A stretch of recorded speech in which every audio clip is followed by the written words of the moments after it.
What are you doing in my house? Yeah, well, welcome to my house, welcome to my study. This is where I've been spending most of lockdown. And it's an impressive wall of books behind you. You see some really good quality Bible scholarship behind me.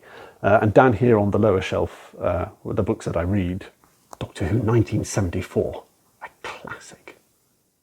So for this assembly, which is more a Good Friday assembly than an Easter Sunday assembly, Mike and Rosie and I wanted to ask the same question to you that Pilate asked Jesus at his trial. What is truth? It's a really good question, a particularly big question at the moment in these days of fake news and alternative facts and all that. And in my experience, sometimes people lie, but more often than not, people just have different versions of the truth because they see the same thing from a different perspective. For instance,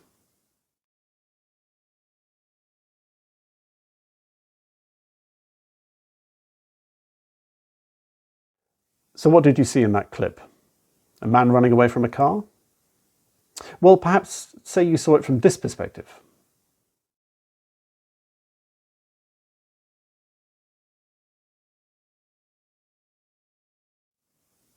A man running towards somebody? How about now?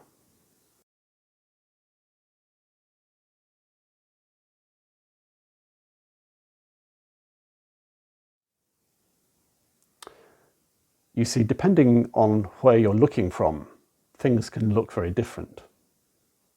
One of the things I like to do during Holy Week, where we sort of go through the worst parts of Jesus' life, is to try and look at it from the perspective of the people who look as though they're doing evil. Caiaphas, the Jewish high priest who set up a fake trial for Jesus, Pontius Pilate, the Roman governor who sentenced him to death. And the more I look at those characters, the more I realise it's far more complicated than goodies and baddies. Because from their perspective, they were doing the right thing. Have you heard of the Pax Romana, the Roman peace? When the Romans take over your country, they tax you to the hilt. But they don't have many troops. They keep the peace because everyone knows that if you rebel, everyone will be killed. So say a Roman citizen is travelling to your village and gets killed. That village ceases to exist. No trial, no investigation, just every man, woman and child killed. And the village burned. That's the Pax Romana. If we had let Jesus live, there would have been rebellion. You could smell it in the air. And within a month, Israel would have been wiped out forever.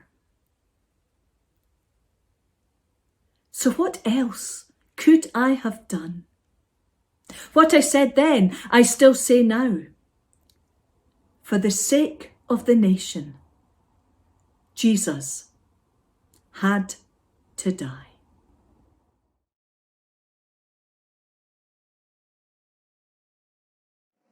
What was I supposed to do?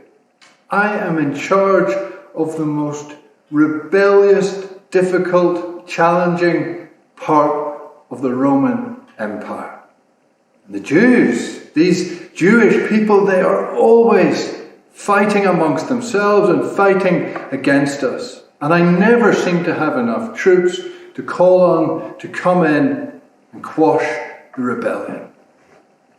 So, when this Jesus caused a riot in the temple in Jerusalem, well, it's like a ticking time bomb just waiting to explode. And Caiaphas, the high priest, he comes and tells me that this guy is a blasphemer, that he's causing and stirring up a rebellion. What was I supposed to do? They were pushing for crucifixion, and that is what we did. If there had been a rebellion, if I had allowed that on my watch, well, we'd have all been killed. I would have died in disgrace, and my family, what would have happened then back in Rome? Goodness only knows. No, I did what I had to do. I didn't like it. But war is ugly.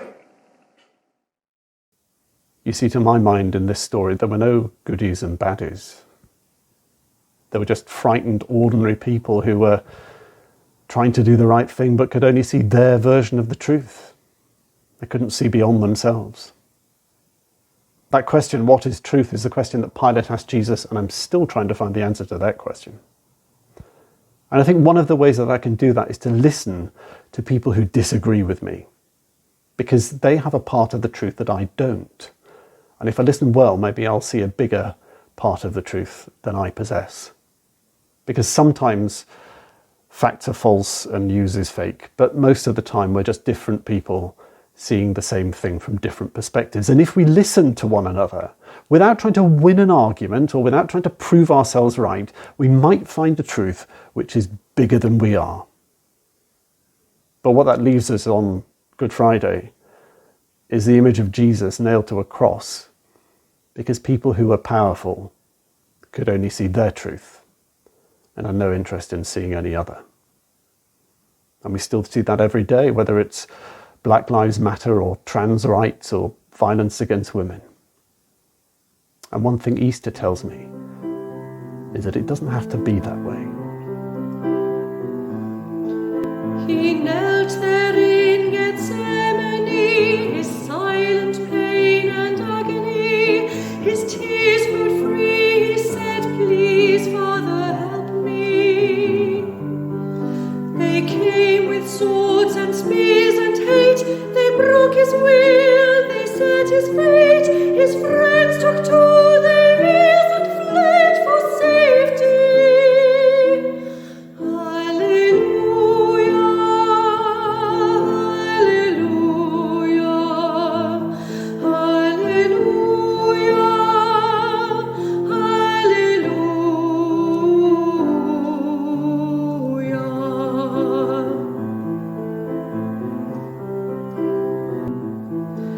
When morning came, the sun was bright, and Jesus, this world-saving light, was brought out to be broken and forsaken. When Pilate tried to pacify the crowds and breathed, "Crucify," so Pilate washed his hands and let them take him. Hallelujah,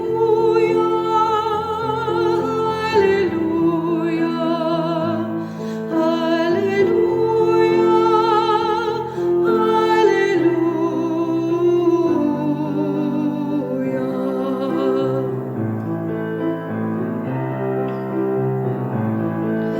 They nailed him to a cross of wood, and evil this world thought was good. The robber said, "You won't forget me, will you?"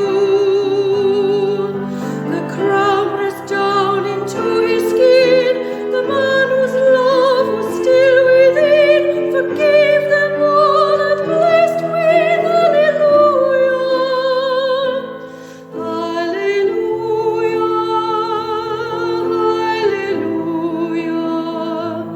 hallelujah.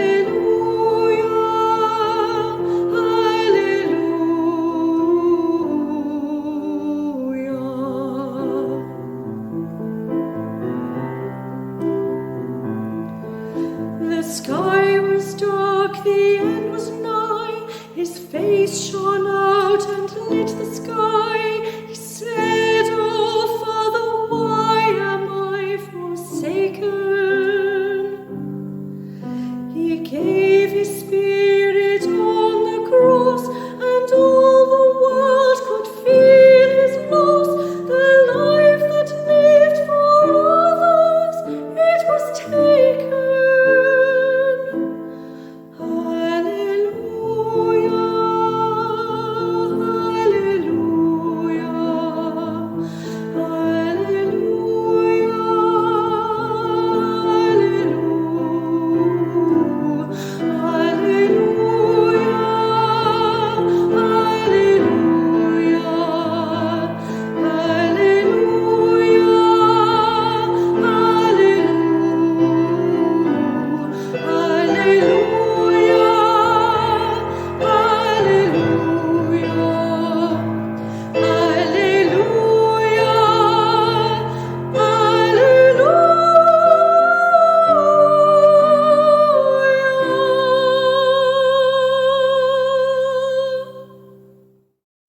this Good Friday, like every Good Friday, I will pray for people who are the victims of powerful people who can only see a limited truth.